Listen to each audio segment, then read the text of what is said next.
الحمد لله رب العالمين والصلاة والسلام على سيد الأنبياء والمرسلين سيدنا ونبينا ومولانا محمد وعلى آله وصحبه أجمعين أما بعد وقد قال الله تعالى في كلامه المجيد والفرقان الحميد أعوذ بالله من الشيطان الرجيم بسم الله الرحمن الرحيم وما كان الله ليعذبهم وأنت فيهم وما كان الله معذبهم وهم يستغفرون.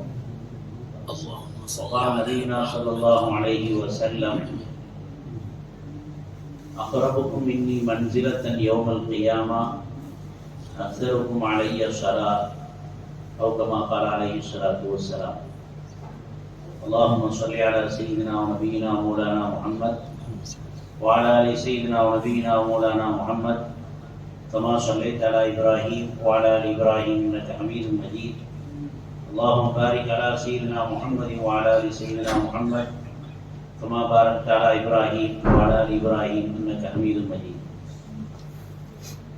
இந்த சிறப்பான சபைக்கு தலைமையேற்று நடத்தி கொண்டிருக்கக்கூடிய நாமி பைத்துல் மால் ட்ரஸ்டினுடைய நிறுவனர் அருமை ஆலிம் ஐதுருஸ் ஆலிம் அவர்களே, முன்னிலையில் வீட்டிருக்கக்கூடிய உலமா பெருமக்களே, சமுதாய பெருமக்களே, அருமையான மாணவ செல்வங்களே, வருகை தந்திருக்கக்கூடிய தாய்மார்களே, சகோதரர்களே, அல்லாஹ்வின் நல்லடியார்களே, ஒரு மகத்தான சிறப்பான மஜ்லிஸிலே நாம் எல்லாம் இந்த நேரத்தில் ஒன்று கூடியிருக்கிறோம்.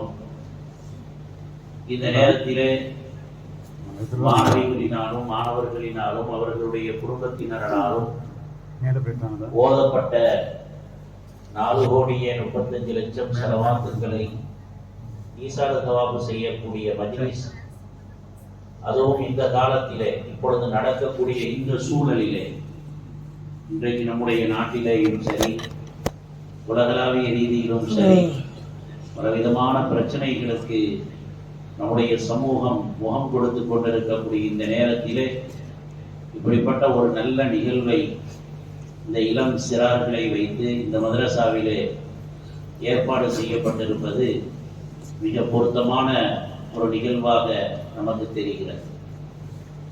கண்ணியமானவர்களே, ஒரு விஷயத்தை நாம் விளங்கிக் கொள்ள வேண்டும். இந்த உலக வாழ்க்கை இது அல்லாஹ்வினுடைய திருப்தியை பெறுவதற்காக வேண்டி மாத்திரம்தான் நமக்கு வழங்கப்பட்டிருக்கிறது. எனவே நம்முடைய இந்த வாழ்க்கையில் நம்மால் முடிந்த வரைக்கும் அல்லாஹ்வை நெருங்குவதின் மூலமாக, அவனை திருப்திப்படுத்துவதின் மூலமாக நம் வாழ்க்கையை சரி செய்து கொள்வதுதான் நம்முடைய வேலையாக, நம்முடைய நோக்கமாக நாம் ஆக்கிக் கொள்ள வேண்டும். உலகத்தில் சோதனைகள், பிரச்சனைகள் இது புதிதானதல்ல. ஆனால் சமீப காலமாக நாம் பார்க்கும் பொழுது இதற்கு முன்னால் இல்லாத, நாம் கேள்விப்பட்டிராத எத்தனையோ விதமான பிரச்சனைகளை இந்த சமுதாயம் சந்தித்துக் கொண்டிருப்பதை நாம் பார்க்கிறோம். உடல் சார்ந்த பிரச்சனைகள், பலவிதமான நோய் நொடிகளிலே அகப்பட்டு கொண்டிருக்கக்கூடிய ஒரு மிக மோசமான சூழல் ஏற்பட்டதோடு மாத்திரமல்லாமல், உளவியல் ரீதியிலே பார்க்கும் பொழுதும் மன ரீதியிலே பார்க்கும் பொழுதும், மன ரீதியிலே டிப்ரெஷன், டென்ஷன், இது போன்ற ஒரு மிகப்பெரிய ஒரு நிலையிலே நம் சமுதாய மக்கள் மாட்டிக்கொண்டிருப்பதை பார்க்கிறோம். அதோடு மாத்திரமல்லாமல் அரசியல் ரீதியிலே பார்க்கும் பொழுது, அரசாங்க ரீதியிலே நாம் பார்க்கும் பொழுது இஸ்லாத்துக்கு எதிராக, முஸ்லிம்களுக்கு எதிராக எவ்வளவு பயங்கரமான ஒரு சதி திட்டங்கள் தீட்டப்பட்டு கொண்டு நமக்கு மத்தியிலே மிகப்பெரிய ஒரு கொந்தளிப்பை ஏற்படுத்தப்பட்டு கொண்டிருக்கிறது என்பதும் உங்களுக்கு தெரியாதது கிடையாது. குறிப்பாக நம்முடைய நாட்டிலே எப்படிப்பட்ட சூழல், எப்படிப்பட்ட ஆட்சியாளர்கள் மூலமாக அந்த குறிப்பாக வடபகுதிகளில் ஏற்பட்டுக் கொண்டிருப்பது என்பதும் உங்களுக்கு தெரியாததல்ல. உலகளாவிய ரீதியில் பார்க்கும் பொழுது பாலஸ்தீனத்திலே அநியாயமாக அந்த மக்களுக்கு ஏற்பட்டிருக்கக்கூடிய மிகப்பெரிய ஒரு பாதிப்புகள், அப்பாவி மக்கள் அனுதினமும் அங்கே சொல்லப்படுகிறது, கிட்டத்தட்ட போர் ஆரம்பித்து ஒரு வருடத்திற்கு மேலாகிவிட்டது. ஒரு நாளைக்கு 110க்கு மேல் மக்களை கொலை செய்து கொண்டிருக்கிறார்கள். ஒரு நாளைக்கு 110 பேர். இதுல யாருமே போரிடக்கூடியவர்கள் அல்ல, அப்பாவி குழந்தைகளும் பெண்களும் தான். எப்படியாவது இந்த இனப்படுகொலை செய்து அந்த மக்களை ஒன்றுமில்லாமல் ஆக்கிவிட வேண்டும் என்பதற்காக வேண்டித்தான் இப்படிப்பட்ட ஒரு பயங்கரமான ஒரு சூழலை ஏற்படுத்தி இருக்கிறார்கள். இதை உலகமும் கைகட்டி வேடிக்கை பார்த்து கொண்டுதான் இருக்கிறது. எந்த விதமான குற்றமும் செய்யாத இன்னைக்கு ஏற்பட்டிருக்கக்கூடிய அந்த படுபயங்கரமான சூழலிலே பெரும்பாலான முறையில் பாதிக்கப்பட்டவர்கள், 70% மேலே பாதிக்கப்பட்டவர்கள் பெண்களும் குழந்தைகளும் தான். இவ்வளவு பயங்கரமான ஒரு சூழல் இன்னைக்கு உலகத்தில் நடந்து கொண்டிருந்தும் கூட உலகத்திலே அதை எதிர்த்து கேட்பதற்கு, தட்டி கேட்பதற்கு யாரும் இல்லாத ஒரு சூழலில் அந்த மக்கள் தவித்துக் கொண்டிருக்கிறார்கள். பெருமானார் ஸல்லல்லாஹு அலைஹி வஸல்லம் அவர்கள் சொன்னார்கள், அல் முஃமினூன கஜஸதி ரஜுலின் வாஹித். மூமின்கள் அத்துணை பேருமே ஒரே மனிதரின் உடலை போன்றவர்கள் தான். இனிஷ்தகா ஐனுஹு இஷ்தகா குல்லு, இனிஷ்தகா ரஸுஹு இஷ்தகா குல்லு. அவனுடைய கண்ணுக்கு வலி ஏற்பட்டால் அந்த உடல் முழுவதும் வலியை அனுபவிக்கும். தலைக்கு வலி ஏற்பட்டால் உடல் முழுவதும் வலியை அனுபவிக்கும். இப்படித்தான் அனைத்து மோமீன்களும். எனவே எங்கோ ஒரு இடத்திலே தாக்குதல் நடக்கிறது, பாதிப்பு ஏற்படுகிறது என்று நிம்மதியாக இருந்துவிடக்கூடியவர்கள் மோமீன்கள் அல்ல. மோமீன்களுக்கு எந்த இடத்தில், எந்த நாட்டிலே, எந்த பகுதியிலே பாதிப்பு ஏற்பட்டாலும் முழு உம்மத்திற்கும் ஏற்பட்ட பாதிப்பாகத்தான் நாம் பார்க்கிறோம், பார்க்க வேண்டும். அதுதான் மோமீன்களுடைய பண்பாக, நல்ல பண்பாடாக இருக்கிறது. அந்த அடிப்படையில் தான் இந்த மஜ்லிஸ். நாம் இங்கே துஆவுக்காக வேண்டி கோடிக்கணக்கான ஸலவாத்துக்களை ஓதி துஆ செய்ததற்காக ஒன்று கூடி இருக்கிறோம் என்றால், அங்கே நம்முடைய சகோதரர்கள் படக்கூடிய கஷ்டங்கள், வட மாநிலங்களிலே நம் சகோதரர்கள் படக்கூடிய கஷ்டங்கள், இதெல்லாம் அவர்களுக்கு ஏற்படக்கூடிய கஷ்டங்கள் மாத்திரமல்ல, நமக்கும் ஏற்படும் கஷ்டமாக நினைத்துத்தான் இந்த அழகான மஜ்லிஸை, அருமையான மஜ்லிஸை நாம் ஒன்று கூட்டி இருக்கிறோம். அல்லாஹ் இதை கபூல் செய்வானாக. இதன் மூலமாக அல்லாஹ் நாம் எந்த நாட்ட தேட்டங்களை வைத்து அல்லாஹ்விடத்திலே துஆ செய்ய இருக்கிறோமோ அந்த துஆக்களை எல்லாம் கபூல் செய்து நம் நாட்ட தேட்டங்களை நிறைவேற்றுவானாக. ஒரு விஷயத்தை நாம் விளங்கிக் கொள்ள வேண்டும். இப்படிப்பட்ட சூழலில் நாம் எப்படி நம் வாழ்க்கையை நடத்துவது? இப்படிப்பட்ட ஒரு அழகான ஒரு இடத்திலே மதரசாக்களின் மூலமாக, மார்க்க விஷயங்களை கற்றுக் கொடுப்பதின் மூலமாக இதை நிறுவியவர்களும் இதற்கு பின்னணியிலே இருக்கக்கூடியவர்களும் மிகப்பெரிய ஒரு சேவையை செய்திருக்கிறார்கள். இது போன்ற ஒரு நிறுவனங்கள் இந்த சமுதாயத்தில் இல்லை என்றால் மார்க்கத்தை விட்டு இந்த சமுதாயம் மிகவும் தூரமாக போயிருக்கும். இது போன்ற மதரசாக்களும் நிறுவனங்களும் இந்த சமுதாயத்திற்கு கிடைத்த ஒரு மிகப்பெரிய பாக்கியம் என்பதை நாம் அத்துணை பேரும் விளங்கிக் கொள்ள வேண்டும். இது நமக்கு கிடைத்த ஒரு மிகப்பெரிய சொத்து. அது எந்த பகுதியில் இருந்தாலும் சரி, குர்ஆனை படித்துக் கொடுக்கக்கூடிய, மார்க்கத்தை விளக்கக்கூடிய, ஆண் பிள்ளைகளுக்கு விளக்கக்கூடிய நிறுவனங்களாக இருந்தாலும், பெண் பிள்ளைகளுக்கு விளக்கக்கூடிய மதரசாக்களாக இருந்தாலும், இது நமக்கு கிடைத்திருக்கக்கூடிய ஒரு மகத்தான சொத்து என்பதை நாம் நல்ல முறையில் நம்முடைய மனதிலே நிறுத்திக் கொள்ள வேண்டும். எனவே யாருக்கு அல்லாஹ் இதை நடத்துவதற்கும் இதற்கு பின்னணியில் இருப்பதற்கும் அல்லாஹ் பாக்கியத்தை கொடுத்திருக்கிறானோ, நிச்சயமாக அவர்கள் மிகப்பெரிய பாக்கியசாலிகள் என்பதை நாம் விளங்கிக் கொள்ள வேண்டும். நாமும் இந்த பாக்கியத்தில் பங்கெடுக்க வேண்டும் என்ற ஆர்வத்தையும் நமக்குள்ளே நாம் உருவாக்கி கொள்ள வேண்டும். இது போன்ற நிறுவனங்களின் மூலமாகத்தான் இந்த மார்க்கம் நிலைத்திருக்கிறது, மார்க்கத்தினுடைய கருத்துக்களும் நிலைத்திருக்கிறது. இந்த இளம் பிள்ளைகள் அவர்களுடைய இதயத்திலே ஏந்தி இருக்கக்கூடிய மார்க்கத்தினுடைய இந்த கருத்துக்கள் தான் அவர்கள் பின்னால் வாலிபர்களாகி பல சூழலுக்கு சென்றாலும் கூட அவர்களை தீனை விட்டு நடம் புரளாமல் பாதுகாக்கக்கூடியவைகள் இவைகள் தான் என்பதை நாம் நினைத்து இவைகளுக்கு மிகவும் முக்கியத்துவம் கொடுக்க வேண்டும். முதலாவது இதை நாம் செய்வது நம்முடைய கடமை. குறிப்பாக இன்றைய காலகட்டத்திலே நம்மை அழிக்க நினைக்கக்கூடியவர்கள், இந்த மார்க்கத்தை அழிக்க நினைக்கக்கூடியவர்கள், இதில் தான் அவங்க மிக மிக எச்சரிக்கையாக இருக்கிறார்கள். எப்படியாவது இந்த மார்க்கத்தினுடைய கல்வியின் போதனைகள் மக்களுக்கு போய் சேர்ந்து விடக்கூடாது, இந்த பிள்ளைகள் குர்ஆனை படிச்சிடக்கூடாது, மார்க்கத்தை விளங்கிடக்கூடாது என்பதுல ரொம்ப முக்கியமாக அவர்கள் அதை சிந்திக்கிறார்கள்.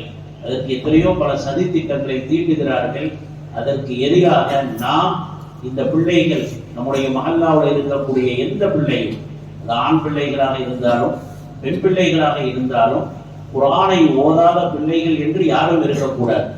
மார்க்கத்தினுடைய அடிப்படை ஞானங்களை தெரியாத பிள்ளைகள் என்று யாரும் இருக்கக்கூடாது. அந்த ஒரு முயற்சியை நாம் ஒவ்வொருவரும் செய்ய வேண்டும். நம்முடைய மஹல்லாவில் இருக்கக்கூடிய எல்லா பிள்ளைகளையும் அந்தந்த மதரசாக்களிலே சேர்த்து குர்ஆனை ஓதக்கூடிய பிள்ளைகளாக நாம் ஆக்குவதற்கு முயற்சிக்க வேண்டும். முதலாவது. இரண்டாவது, வாய்ப்பு இருந்தால் அந்த பிள்ளைகளுக்கு அப்படிப்பட்ட ஒரு வாய்ப்பை அல்லாஹ் கொடுத்தால் ஹாஃபிதுகளாக ஆக்குவதற்கு ஹிஃப்து மதரசாக்களிலே அந்த பிள்ளைகளை சேர்த்து குர்ஆனை மனனம் செய்யக்கூடியவர்களாக ஆக்குவதற்காக வேண்டி நாம் முயற்சிக்க வேண்டும். மூன்றாவதாக, ஆலிம்கள் இந்த சமுதாயத்திலே உருவாக்கப்பட வேண்டும். இன்றைக்கு அது மிக மிக குறைவாக போய்கொண்டே இருக்கிறது. சமுதாயத்திலே ஆலிம்களுக்கு எல்லா விதமான அல்லாஹ் ஏற்பாடுகளை மதரசாக்களின் மூலமாக செய்திருந்தும் கூட இந்த சமுதாயத்திலே அந்த கல்வியை, மார்க்க கல்வியை கற்றுக்கொள்வதற்கு வரக்கூடியவர்களுடைய எண்ணிக்கை மிக மிக குறைவாக இருக்கிறது. இதில் நம்முடைய கவனத்தை செலுத்த வேண்டும்.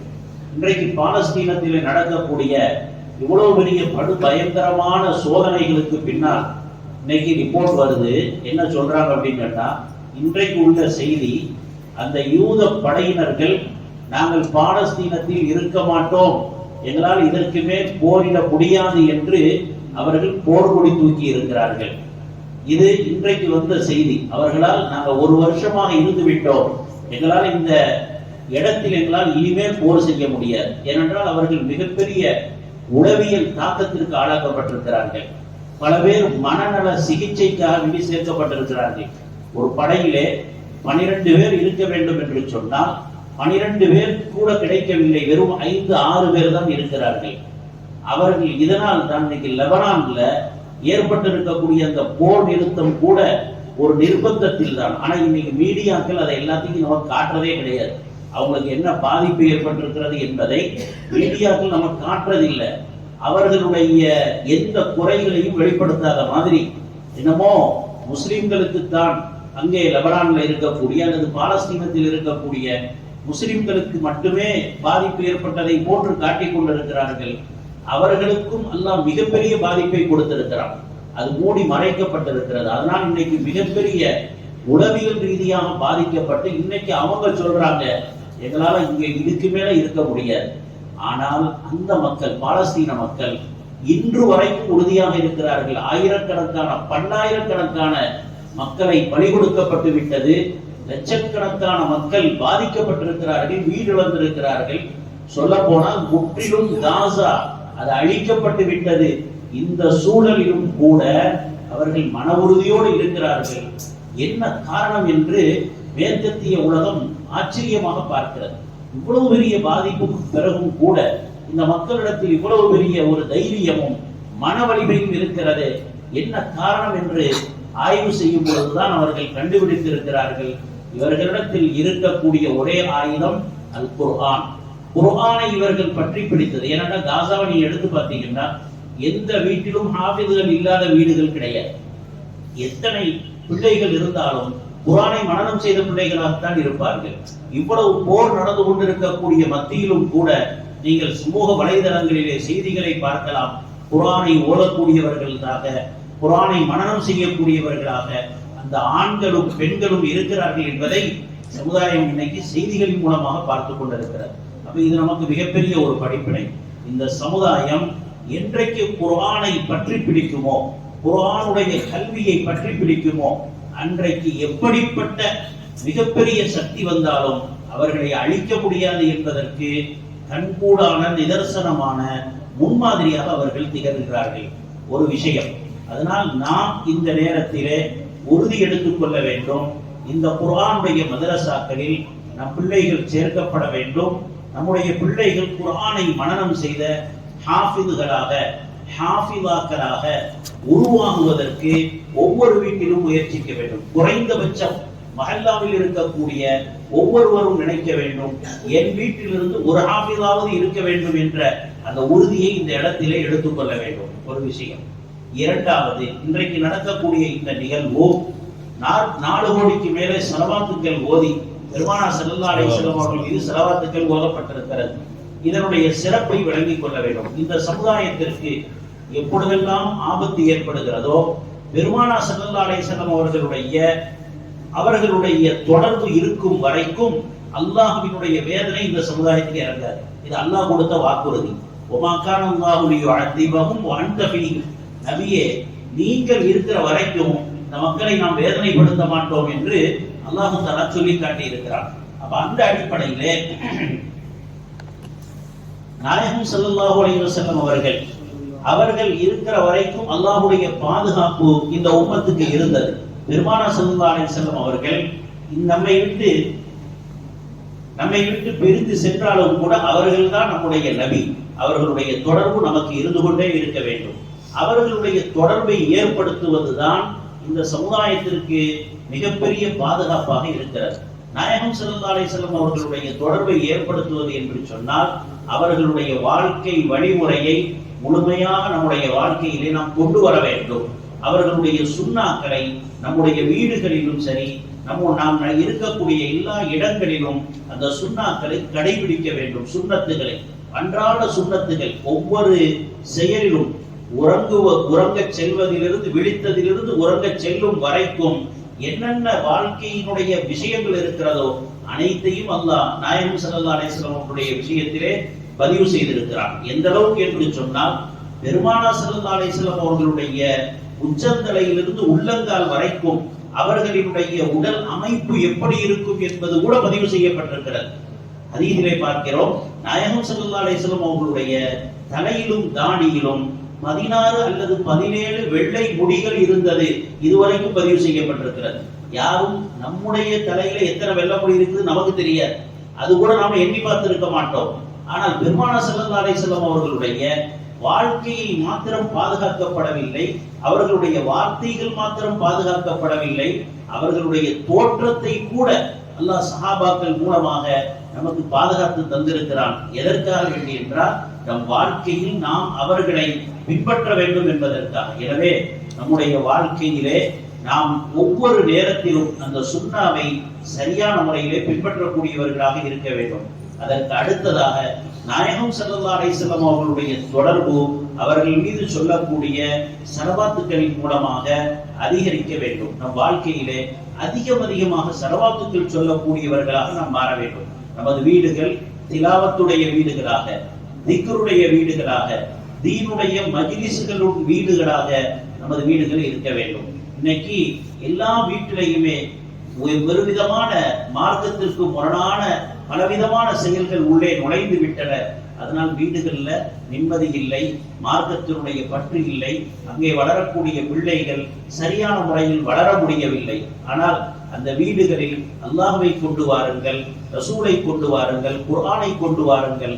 நிச்சயமாக அதுல வரக்கூடிய பிள்ளைகள் சிறந்த பிள்ளைகளாக வருவார்கள். பெருமானார் ஸல்லல்லாஹு அலைஹி வஸல்லம் அவர்கள் மீது ஸலவாத்துக்கள் சொல்வதன் மூலமாக எவ்வளவு பெரிய நன்மைகளை எல்லாம் தருகிறாங்க. ஒரு சஹாபி சொல்றாங்க, யா ரசூலல்லாஹ், என்னுடைய துஆக்களிலே 3இல் ஒரு பகுதியை நான் உங்களுக்காக செய்யட்டுமா என்று கேட்கிறார்.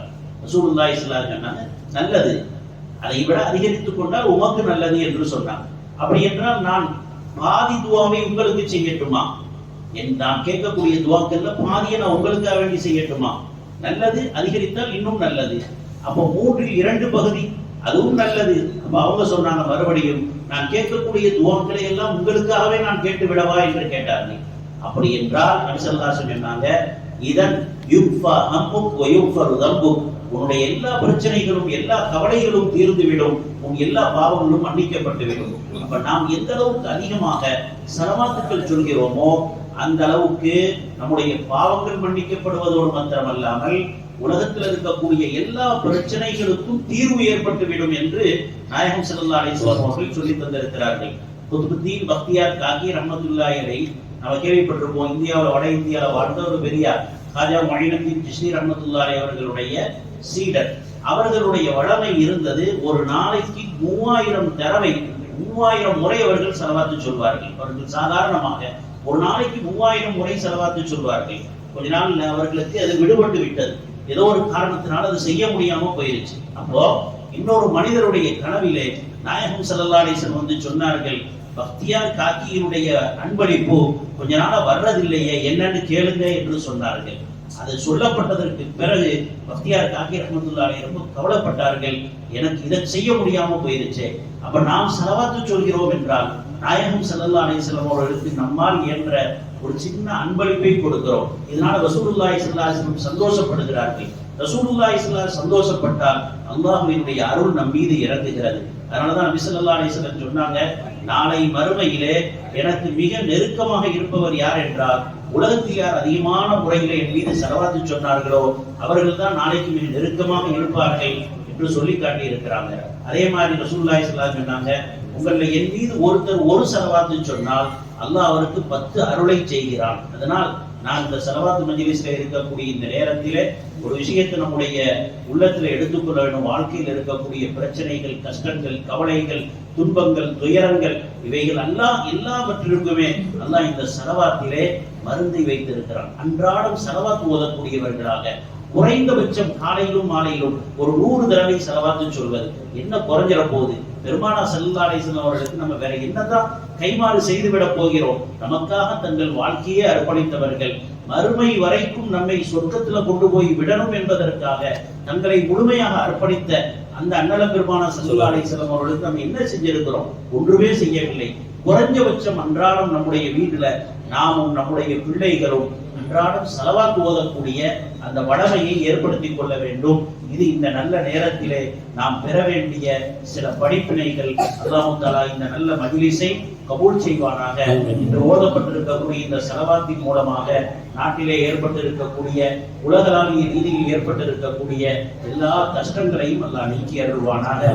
யார் இந்த போன்ற நல்ல நிறுவனங்களை நடத்தி சமுதாயத்திற்கு சேவை செய்து கொண்டிருக்கிறார்களோ அவர்களுடைய வாழ்க்கையிலே அல்லாஹ் பரக்கத் செய்வானாக. இதன் மூலமாக சமுதாயத்திலே மிகப்பெரிய நல்ல மாற்றங்களை ஏற்படுத்தி அந்த உன்னதமான சஹாபாக்கள் எப்படி வாழ்ந்தார்களோ அப்படி வாழக்கூடிய தௌஃபீகை தந்தருள்வானாக. வாஹிரு தஅவானா அல்ஹம்துலில்லாஹி ரப்பில் ஆலமீன் வ ஸல்லல்லாஹு அலா சய்யிதினா வ நபியினா வ மௌலானா முஹம்மத் வ அலா ஆலிஹி வ ஸஹ்பிஹி.